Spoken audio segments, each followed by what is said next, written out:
No ar, Radar de Notícias. Prestação de serviços. Utilidade pública. Conosco no estúdio aqui o vereador Laércio Santos. Bom dia, vereador. Bom dia, Pedro. Bom dia, Guto. Bom dia a todo o seu público. Eu só vou pedir uma parte ao vereador. O secretário de Saúde, José Mário, acaba de ligar novamente, dizendo o seguinte: é importantíssimo as pessoas de idade com mais de 60 anos se vacinarem. Ele diz que é um reforço na imunidade dos idosos. Então, não tenho receio da vacina contra a gripe, muito pelo contrário. É importante para reforçar a imunidade celular das pessoas. Bom, vereador, antes de falar dessa crise de saúde, eu quero falar sobre a entrevista do secretário de Justiça, Ayrton Trevisan, que esteve aqui, e justificou que as sindicâncias não são divulgadas por uma questão de privacidade dos envolvidos. O resultado, né? É, o resultado. O senhor que é advogado, vereador, como é que observa isso? Eu observei a fala do Ayrton Trevisan a respeito do tema e eu discordo da conclusão final no que diz respeito à não publicação do resultado da sindicância. Eu tenho que é possível preservar o nome dos servidores quando você faz a divulgação, como ocorre nas varas de famílias. Para quem não sabe, todos nós que passamos por algum litígio nas varas de família, não é divulgado o nome, só a inicial. Por exemplo, Laércio Santos de Oliveira, LSO, barra contra MXZ, entendeu? Entendi. Então, é possível você dar uma publicidade daquele processo administrativo, a conclusão e o encaminhamento, uma ementa, vamos dizer assim. Então, é possível. Todo ato público, Pedro, ele há que ter publicidade para ter validade. Eu confesso para você que eu estranhei essa posição da administração de não publicar esse ato. Eu sei que eu estou acompanhando alguns processos administrativos voltados para o tema, eu sei que está havendo encaminhamento para o Ministério Público, está havendo providência de algumas situações, delegacia de polícia com relação ao boletim de diploma falso, enfim, em que pese estar havendo esses encaminhamentos, a meu juízo, a publicação no Diário Oficial, mesmo que de forma truncada, ela se faz necessária. Concordo com o senhor. Eu acho que tem que ter uma divulgação. Olha, tal sindicância foi encerrada, né, apurando que não houve culpa, apurando que houve responsabilidade. Eu concordo. E o encaminhamento. E isso aí, Pedro, não expõe a figura das pessoas em hipótese alguma. E tem uma coisa que a gente tem que ver no direito público, que o interesse coletivo sempre há que sobrepor ao individual. Por exemplo, todos nós que disputamos a eleição somos obrigados a declarar o patrimônio que nós temos. Sim. Anualmente, nós somos obrigados a informar no RH da Câmara Municipal qual é o patrimônio, qual a evolução patrimonial que nós temos. Então, todos nós que se predispomos a envolver com a administração pública, ocupar cargo, inclusive eletivo, tem que entender que o meu direito individual ele é limitado quando o interesse coletivo ele passa a ter uma preponderância super acima de qualquer outro interesse. Não, a sua opinião, a opinião do Pedro também é que eu concordo, acho que tem que haver sim, em primeiro lugar, é da transparência, Sim. dessa sensação de transparência, e fica até uma solução, Sim. porque às vezes, não sei se é o caso, a gente não está ali no dia a dia, mas às vezes até falta essa segurança, e você acabou de dar uma boa ideia,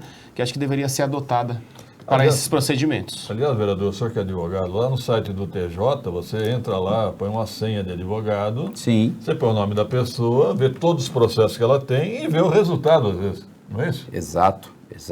Nós temos acesso, exceto os processos da vara de família, Exato. que só tem acesso quem são os advogados da parte, mas de qualquer modo, todos os atos, inclusive da vara de família, são publicados no Diário Oficial e é acessível a qualquer cidadão. Mas a ação criminal é divulgada, Sim, não é? sim. Tá, condeno, absolvo. Todas, não é isso? exatamente, exato. Me causa estranheza essa posição. Bom, o que o senhor tem a dizer, vereador, sobre essa possibilidade aqui na primeira página hoje da Folha de São Paulo? Congresso já discute adiar eleições municipais. Eu acho que é muito incipiente, né, Pedro, essa discussão. Ela é necessária porque a gente não sabe onde que nós vamos chegar, essa ponte que nós temos que atravessar, esse problema de saúde pública que está aí pela frente. E eu acredito que essa discussão tem que começar o debate até porque não dá para, de repente, chegar no mês de julho e a gente não ter avançado em todo o calendário eleitoral e, de repente, aí ficar comprometido e tomar uma decisão de forma assodada. Então, acredito que essa discussão ela é necessária, talvez, se realmente se confirmar essa necessidade, pensar em um adiamento, mas não uma eventual unificação. O grande problema que eu vejo aí, Pedro, que quando termina uma eleição já começa outra. O calendário do Tribunal Superior Eleitoral, ele não é só na véspera da eleição, tem todo um calendário, Sim. Prestação de contas de partido, a questão da prestação de contas do candidato, filiação, então tem todo um calendário que é seguido periodicamente nos 2 anos que antecedem a próxima eleição. Então isso aí é um grau de preocupação, porque eventual adiamento, eu tenho certeza que a Rosa Weber, que você se referiu aí, onde pediu para que ela, por liminar, adiasse as filiações partidárias, eu acho que ela agiu de forma acertada. É muito prematuro ainda nesse momento qualquer decisão no âmbito judicial, mas volto a dizer que é uma situação meia complicada, porque o calendário ele já é rígido. Provavelmente, se isso vier de fato a acontecer, nós teremos 2 hipóteses. Ou unifica o calendário eleitoral, o que fica muito ruim para a nossa população, porque você tem que votar em 8 candidatos. As pessoas já não lembram de 2 números, imagina lembrar de 8 números, né?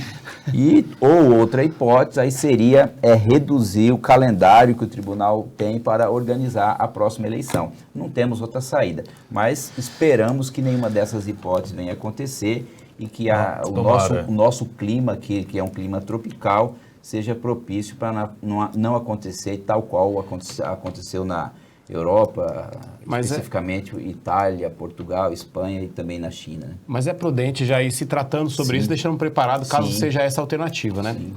A justificativa da Rosa Weber faz sentido, que ela disse que agora todo o processo de filiação é eletrônico, é digital, não há necessidade de convenções. Ela fala, o registro é eletrônico. Perfeitamente. Então, eu concordo com a ministra, ela foi bem equilibrada. Fala, sobre o clima tropical, há uma tendência de esse inverno também ser quente, então isso pode ajudar também.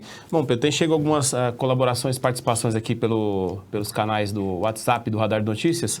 Primeiro, o argentino está dando aqui uma sugestão, de repente uma parceria entre a Prefeitura, a Secretaria de Saúde e as farmácias para aplicar vacinas. Parece que isso vai acontecer, acho que na capital já foi definido, não sei em Guarulhos como é que vai ser isso, né? Mas ressaltando aqui que é importante tomar a vacina, principalmente as pessoas idosas, né? Muitos idosos têm receio, né, vereador? Muitos ainda, isso é evidente. Algumas pessoas perguntando aqui sobre as agências bancárias, até o momento nenhuma alteração, elas continuam funcionando normalmente. Não, mas muitas agências bancárias estão limitando o número de pessoas dentro da agência. As pessoas estão esperando do lado de fora. Ontem eu vi uma cena como essa, a Caixa Econômica na frente do Adamastor, entravam de 10 em 10, 5 em 5, algo parecido. Agora, evite ir numa agência bancária. Faça uma transação eletrônica se possível. Agora, o maior grupo de risco é o que gosta de ir na agência bancária, né? São as pessoas idosas. Mas não é só as agências bancárias, Pedro. Eu estava observando, nós temos aqui 7 cartórios. Sim. Nós temos os 2 cartórios de casamento, temos 2 cartórios de registro e os cartórios de nota e um de protesto. E eu tenho um escritório ali na Luiz Facini, ali fica o 3º cartório. Você não faz ideia o aglomerado de pessoas que tem dentro daquele cartório. E o Tribunal de Justiça, através da Corregedoria Geral de Justiça, que disciplina os cartórios no país, não direcionou, pelo menos até o dia de ontem, nenhuma providência a respeito. Então, bem observado, eu acredito que no grupo de trabalho que o prefeito está conduzindo, poderia cobrar do judiciário alguma providência a respeito disso, porque eu acho que o cartório, tal qual vem ocorrendo nos bancos, poderia restringir o acesso diante do cartório, acho que você já foi no 3º cartório, não tem como você ter aquele aglomerado de pessoas ali, você ter a distância de 1 metro. Então, eu acho que precisa ter um plano de ação a respeito desse tema. Aliás, os cartórios em Guarulhos sempre deixaram a desejar, né? Sempre, né? Sempre deixaram a desejar. O prefeito não pode tomar atitude, vereador? Não, eu acho que tem que provocar o judiciário. Eu acho que tem que provocar o judiciário. E também, Pedro, com relação à feira. Ninguém está falando com muita propriedade relativa às feiras, mas eu acho que precisava de alguma ação. aquelas bancas de pastel ali, de caldos de cana, eu acho que também precisa criar alguma restrição a respeito das feiras. Acho que naturalmente a sociedade ela já vai reagir, ela vai menos às feiras livres, às barracas de pastéis, mas é preciso também regulamentar isso. Chega a pergunta aqui também sobre a declaração de imposto de renda. Acho que não vai cancelar, né, pessoal? Não, É totalmente eletrônico, não tem sentido. E ainda voltando à questão eleitoral, tem prazos também, por exemplo, até maio, para as pessoas resolverem as questões de título eleitoral, as pendências, por exemplo, biometria. Isso só se faz presencialmente. E o cartório está restringindo o atendimento. Exatamente. Né? Isso também pode ter um impacto, né? Ainda tem eletrônico, né? Tem expectativa que 10 a 20% dos eleitores ainda não cadastraram biometria. Um Guarulhos 10%. Agora, com relação ao imposto de renda, eu acho que o governo erra. O governo deveria adiar, Pedro, pelo seguinte, é eletrônico. É eletrônico, mas é o seguinte, você precisa ir até um contador coletar aquele calhamaço de documentos para fazer declaração de imposto de renda. O meu escritório, por exemplo, ele tem tradição de fazer imposto de renda para algum público que eu direciono. Hoje o meu escritório vai atender 12 pessoas.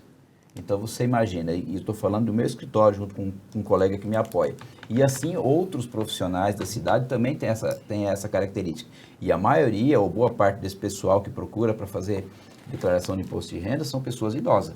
Então eu acho que o ministro da Economia poderia pensar um pouco melhor sobre esse tema. Não está afeto a nós aqui em Guarulhos, mas eu acho que cabe ao ministro da Economia ter um pouquinho mais de sensibilidade a respeito de um tema nesse período que nós estamos passando. Para quem não se lembra, era comum, mas era tão comum antigamente prorrogar o prazo de imposto de renda, que as pessoas deixavam para a última hora e prorrogava. Obrigado, vereador Santos, pela participação. Pedro, eu que agradeço a oportunidade e vamos torcer que essa turbulência passe o mais logo possível, porque não desejamos isso na nossa vida, né, Pedro? Vereador, para encerrar aqui, a Câmara Municipal encerrou o funcionamento, né, das atividades parlamentares, mas o vereador continua sendo vereador mesmo em tempo de coronavírus. Como que os vereadores, ou o senhor mesmo pode estar trabalhando pela sociedade nesse momento? Eu tenho orientado nosso pessoal e tudo de forma online, pela internet, pelas redes sociais. O meu mandato, ele foca muito nesse meio de contato, é o que a gente pode. E orientar as pessoas que algumas questões a gente vai postergar e evitar o contato físico o máximo possível. Eu só aproveitando, Pedro, dizer que a Câmara Municipal tem projetos de interesse da cidade. Por exemplo, tem um projeto lá que é regular a cessão de uma área lá para a expansão da área da empresa Balduco, uma empresa que muito contribui para a cidade. É interessante, mas nós temos que pensar acima de tudo, ainda tem os críticos de plantão que vieram aí nesses últimos dias querer condenar os vereadores porque não teve sessão. Eu acho que as pessoas precisam ter um pouco de bom senso também, porque o vereador... Dessa vez a justificativa, né? O vereador e os funcionários que estão ali dentro da Câmara Municipal são seres humanos como qualquer um. Sim. Temos projetos super importantes, além desse que eu falei, outros que poderia enumerar aqui, projeto que envolve o interesse da cultura, que não existe regulação e chegou o projeto lá na casa, mas acima de tudo são seres humanos ali, precisa ser respeitados. Com certeza. 7h50, produção. Rápido intervalo.